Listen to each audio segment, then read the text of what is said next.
నమస్తే, welcome to hit TV. నేను మీ మాధురి. ఈ రోజు మనతో పాటు ఉన్నారు కృష్ణకుమారి గారు. నమస్తే అమ్మా. నమస్తే అమ్మ, ఆ, సురేష్ బాబు గారు, ప్రొడ్యూసర్ సురేష్ బాబు గారికి ఆంధ్రప్రదేశ్ వాళ్ళు గవర్నమెంట్ నోటీసులు జారీ చేసింది. ఏ విషయంలో అంటే రామానాయుడు స్టూడియోకి 2010లో 34.3 ఎకరాల భూమిని గవర్నమెంట్ అలర్ట్ చేసింది. సో దాంట్లోని 2010లో ఆయన 2010లో అది అలర్ట్ చేసింది. 2023లో 15.17 ఎకరాలకు సంబంధించి లేఅవుట్గా మార్చడానికి ఆయన గవర్నమెంట్ నుంచి పర్మిషన్స్ తీసుకున్నారు, జీవీఎంసీ నుంచి. సో ఇప్పుడు గవర్నమెంట్ వాళ్ళకి షోకాజ్ నోటీసులు ఇచ్చింది. దీన్ని ఎలా చూడాలి అంటారు? ఇది ఒక ప్రయోజనం కోసం భూమిని కేటాయిస్తే ప్రభుత్వం ఆ పనికే వాడాలి, ఓకే, వేరేగా వాడటానికి వీల్లేదు. ఉమ్మడి ఆంధ్రప్రదేశ్ టైంలో ఇది ఇచ్చారు. ఎప్పుడు ఇచ్చినా సరే, ఎప్పుడు ఇచ్చినా స్టూడియో పర్పస్లో ఇచ్చారు. అవును. అదే ఆయన సొంత భూమి అనుకోండి, ఆయన ఏం చేస్తారు? అది ఇది కాదనుకుంటే ఒక 10 ఎకరాల్లో వాళ్ళ ఫ్యామిలీకి సంబంధించిన సమాధులు నిర్మించుకుంటానంటే కూడా ఎవ్వరు కాదనరు. అది వాళ్ళ సొంత ఇష్టం, అవును, సొంత భూమి అయినప్పుడు. అదే ప్రభుత్వం ఒక పర్పస్లో ఇచ్చింది అన్నప్పుడు ఏం చేస్తారు? ఆ పర్పస్కే వాడాలి.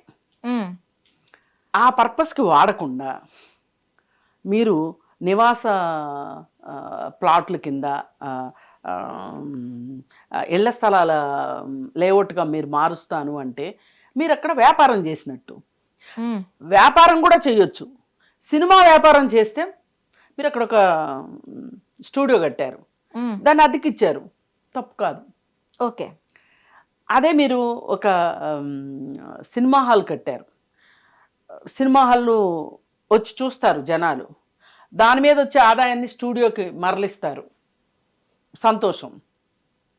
కానీ మీరు ఈ విధంగా మీకు ఇచ్చిన పర్పస్ని కాకుండా వేరే రకంగా మార్చటం మట్టుకు చాలా చాలా పొరపాటు.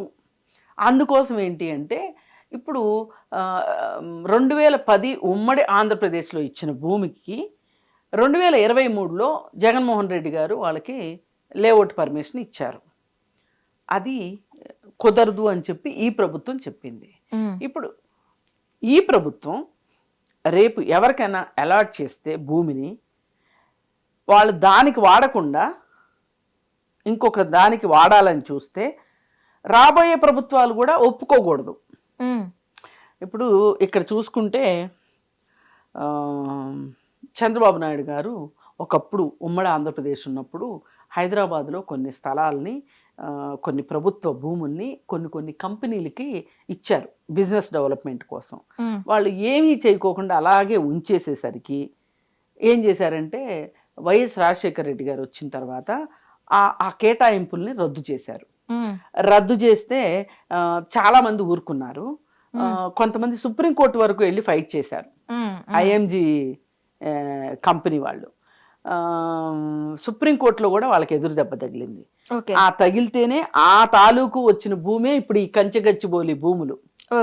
స్పోర్ట్స్ దీనికోసం అని చెప్పి ఇంటర్నేషనల్ స్పోర్ట్స్ ఏదో దానికి ఐఎంజీ అనే కంపెనీకి ఇచ్చారు. ఇస్తే అది అక్రమమైన కంపెనీ, ఇవ్వటానికి వీల్లేదు అని చెప్పి వైఎస్ రాజశేఖర రెడ్డి గారు కేసేశారు. అంటే కేటాయింపులు రద్దు చేశారు. వేసేసరికి అట్లెట్లా చేస్తారని హైకోర్టులో కేసేశారు. హైకోర్టులో ఓడిపోతే సుప్రీంకోర్టు దాకా వెళ్ళి ఫైట్ చేస్తే కూడా సుప్రీంకోర్టులో కూడా ప్రభుత్వం గవర్నమెంటే గెలిచింది. ఓకే. అలాగే ఇంకొన్ని సంస్థలకి కేటాయింపులు రద్దు చేశారని చెప్పాం కదా. కొన్ని వైఎస్ రాజశేఖర రెడ్డి గారు కేటాయింపులు చేసినవి అక్కడ పనులు జరగకపోతే కేసీఆర్ గారు వచ్చి వాటిని కేటాయింపులు రద్దు చేశారు.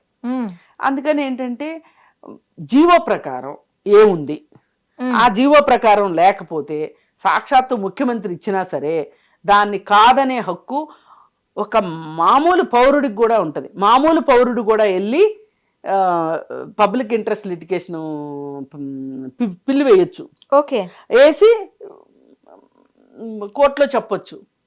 దానికోసం ఇస్తే వీళ్ళు చేస్తుంటే ఈ ప్రభుత్వం కళ్ళు మూసుకుపోయింది, గుడ్డి ప్రభుత్వం అని చెప్పి పిల్లు వేశారనుకోండి, మరి చూపించిన సాక్ష్యాధారాలు కరెక్ట్గా ఉన్నాయి అనుకోండి, అక్కడికి వచ్చి చూస్తారు భూమి స్వరూపం ఏంటి, అలాగే ఉందా, ఏమన్నా మొదలెట్టారా, ఇప్పుడు భూములు ఎందుకు కేటాయిస్తారంటే ఒక కంపెనీ వస్తే అక్కడ ఒక యాక్టివిటీ స్టార్ట్ అవుతుంది. యాక్టివిటీ స్టార్ట్ ఆ అయితే చుట్టూ ఉన్న ఇది వాతావరణం కూడా డెవలప్ అవుతుంది. ఆ చుట్టూ ఉన్న ప్రజలకు ఉపాధి దొరుకుతుంది. అక్కడ ఒక ఉత్పత్తి జరుగుతుంది. ఉత్పత్తిని సంపదగా మార్చుకుంటే మన జాతీయ ఆదాయం పెరుగుతుంది. ఇప్పుడు అక్కడ ఒక ఇండస్ట్రీ వచ్చింది అనుకోండి, దానికి కొంతమంది కార్మికులు వస్తారు, వాళ్ళకి జీతాలు వస్తాయి, అంటే ఉపాధి దొరుకుతుంది. వాళ్ళు ఆ వచ్చిన జీతాన్ని ఖర్చు పెడతారు, గవర్నమెంట్కి ట్యాక్స్లు వస్తాయి, ఓ పక్కన ఉత్పత్తి అయిన సరుకుని వాళ్ళు వాడతారు. ఈ ఉద్యోగం లేకపోతే వాళ్ళు అంత ఖర్చు పెట్టుకోలేరు కదా. అవును. ఇప్పుడు బియ్యం కొనాలి అంటే డబ్బులు ఉండాలి, ఉప్పు కొనాలంటే డబ్బులు ఉండాలి, పప్పు కొనాలంటే డబ్బులు ఉండాలి, బట్టలు కొనాలంటే డబ్బులు ఉండాలి. వీటన్నిటికీ ఖర్చు పెడితే మనం నెలకు ఒక 10,000 అయినా ఖర్చు పెడతాం. వీటన్నిటికి కలిపి 10,000 ఖర్చు పెడితే గవర్నమెంట్కి ఇవాళ ఉన్న లెక్క ప్రకారం జిఎస్టీ ప్రకారం లెక్కేసుకుంటే 2,000 ట్యాక్స్ల కిందకి వెళ్తాయి. 10,000 ఖర్చు పెడితే 2,000 ట్యాక్స్ వచ్చింది అంటే ఈ పంట పండించిన వాళ్ళకి ఉపాధి దొరికినట్టే, ఈ బట్టలు నేసిన వాళ్ళకి, కుట్టిన వాళ్ళకి ఉపాధి దొరికినట్టే. అంటే ఎంత ట్యాక్స్ వస్తుందో చూడండి. మనుషులు ఎంత అభివృద్ధి చెందుతారు. ఇప్పుడు ఒకళ్ళకి ఉద్యోగం ఉంది అంటే వాళ్ళ పిల్లల్ని చదివించుకుంటారు, ఆరోగ్యం బాగలేదంటే హాస్పిటల్కి తీసుకెళ్తారు, తిండి పెడతారు. ఈ డబ్బులన్నీ కూడా మళ్ళీ మళ్ళీ మళ్ళీ మళ్ళీ రీయూజ్ అవుతూ ఉంటాయి. జీతం వస్తే ఇంట్లోనే పెట్టుకోం కదా, రొటేషన్ అవుతాయి.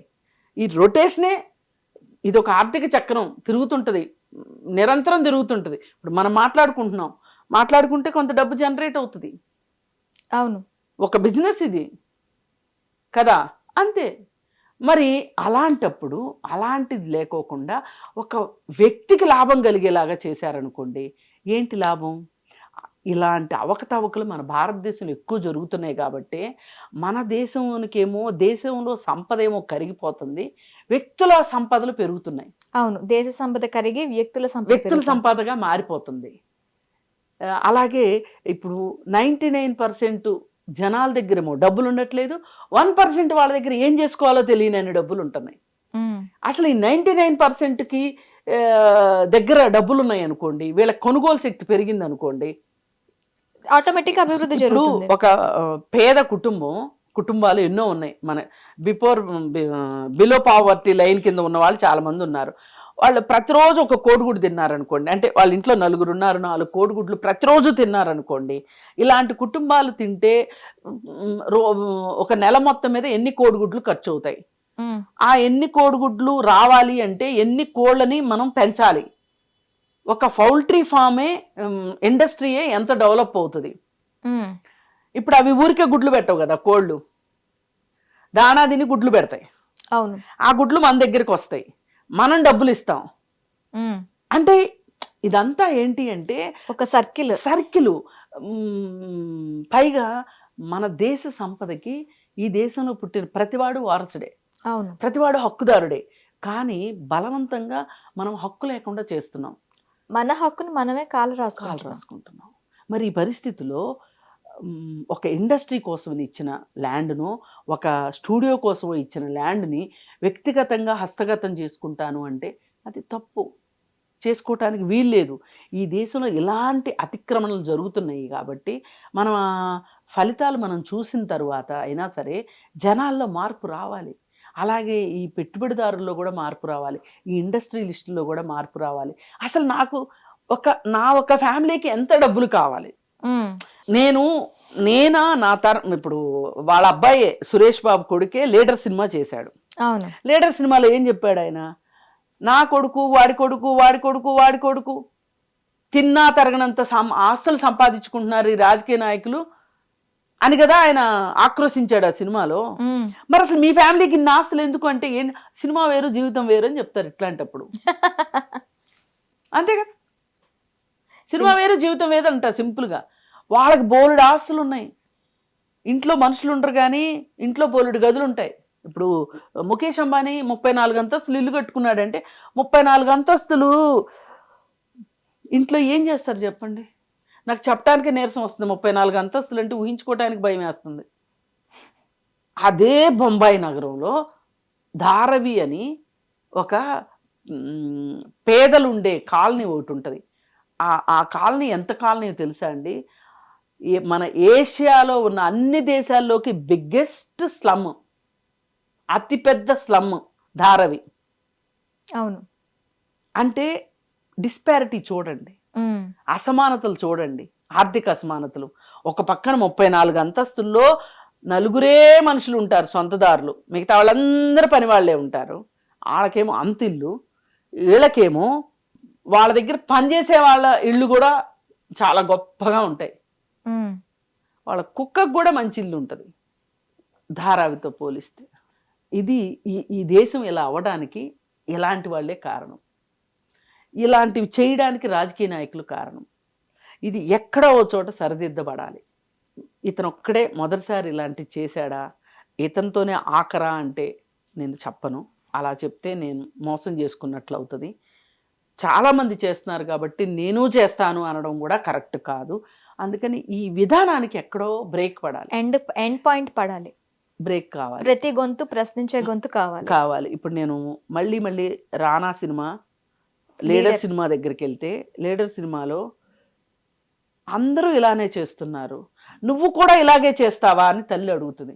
మీ నాన్న అదే చేశాడు, నువ్వేదో మార్పు తీసుకొస్తానంటే నువ్వు కూడా అదే చేస్తావా అని చెప్పి ఆ రోజు రాత్రి ఆ తల్లి మాట్లాడి తెల్లారి చచ్చిపోయి ఉంటుంది తల్లి. బహుశా అతను మారటానికి వాళ్ళ అమ్మ మాటలు కూడా ఒక కారణం కావచ్చు. అట్లా ప్రతి పెట్టుబడిదారుడు ఎంతో కొంత ఆలోచించాడు అనుకోండి. ఇప్పుడు ప్రభుత్వ భూమి అంటే దానిలో మీకు హక్కు ఉంటుంది, నాకు హక్కు ఉంటుంది. అవును, ప్రజలది ప్రభుత్వ భూమి అంటే. మరి ఆ భూమిని అన్యాక్రాంతం చేయాలని అనుకోవటము, అతను దానికోసం పావులు కదపటము, ఎంతోమందికి లంచాలు ఇవ్వడము, ఎంతోమంది రాజకీయ నాయకులను తృప్తిపరచటము, అవన్నీ చేస్తే తప్పితే ఈ పని జరిగి ఉండదు. ఇలాంటి మాల్ ప్రాక్టీస్ ఆపండి అని కోరుకుంటాను. ఆ ఇచ్చే డబ్బు ఏదో పేదలకు ఉపయోగిస్తే రేపొద్దున్న నీ పేరు, నీ తండ్రి పేరు, నీ తరాల పేరు చిరస్థాయిగా మిగిలిపోతుంది. గొప్పనపల్లి దగ్గర ఏదో ఊరు ఉంది, వట్టినాగులపల్లి దగ్గర అనుకుంటా, 100 ఎకరాల భూమి. అది నాది అంటాడు అతను. ఎవరు? రామానాయుడు కొడుకు సురేష్ బాబు. అక్కడ పేదలు ఎప్పుడో ఇల్లు వేసేసుకుని ఉన్నారు. వాళ్ళందరినీ బుల్డోజర్లు పంపించి రాత్రికి రాత్రి అవన్నీ చేసేసి స్వాధీనం చేసుకున్నాడు. అవి అసైన్డ్ భూములు కొనుక్కున్నాడు. అసైన్డ్ భూములు కొనకూడదు, అమ్మకూడదు. భూదాన్ భూములా? అసైన్డ్ భూములు అంటే ప్రభుత్వం ఇస్తుంది, ఒక వ్యక్తికి ఇస్తుంది, భూమి లేని వ్యక్తికి ఒక 2 ఎకరాల భూమి ఇస్తుంది. ఇచ్చి ఆ 2 ఎకరాల భూమిని పండించుకోవాల్సిందే. తండ్రి పండించుకోవచ్చు, కొడుకు పండించుకోవచ్చు, మనవడు పండించుకోవచ్చు. కానీ ఇలాగే లావణ్య పట్టా అని కూడా అంటారు. ఇవి ఒకప్పుడు ఏంటి అంటే కొనుగోళ్లు అమ్మకాలు జరిగేవి. ఒక ఫైన్ డే గవర్నమెంట్ చెప్పింది, అసైన్డ్ భూములు, లావణ్య పట్టా భూములు కొనొద్దు, అమ్మొద్దు, ఎవరికి ఇచ్చింది వాళ్ళు ఉంచుకోండి. మీరు అమ్మాలి అనుకుంటే గనక, అంటే మీరు వ్యవసాయం చేసుకోదలుచుకోకపోతే గనక గవర్నమెంట్ వెనక్కి తీసుకుంటుంది అని చెప్పింది. కానీ లోపాయికారిగా వాళ్ళతోటి సంతకాలు పెట్టించేసేసుకుని కొనేసేసుకుని, ఇప్పుడు మా గవర్నమెంట్ మార్కెట్లో 2 కోట్లు ఉందనుకోండి ఒక అసైన్డ్ భూమి, ఇలా కొనుక్కునే వాళ్ళు ఓ 40 లక్షలకు 30 లక్షలకు కొనుక్కుంటారు. కొనుక్కుని స్వాధీనం చేసుకుంటారు. అబ్బో అడిగినప్పుడు చూసుకుందాం, ఓ రాజకీయ నాయకుడికి 10 లక్షలు ఇచ్చామనుకో, 50 లక్షల్లో ఎకరం వస్తుందిగా. 2 కోట్లు ఎక్కడ, 50 లక్షలు ఎక్కడ? ఇది చేసే దందా. నేను అందుకే అంటున్నాను, మీకు ఎంత కావాలి మీ జీవితాలకి? ఇప్పుడు ఇన్ని భూ వివాదాలు మీ మీదే ఎందుకు వస్తున్నాయి?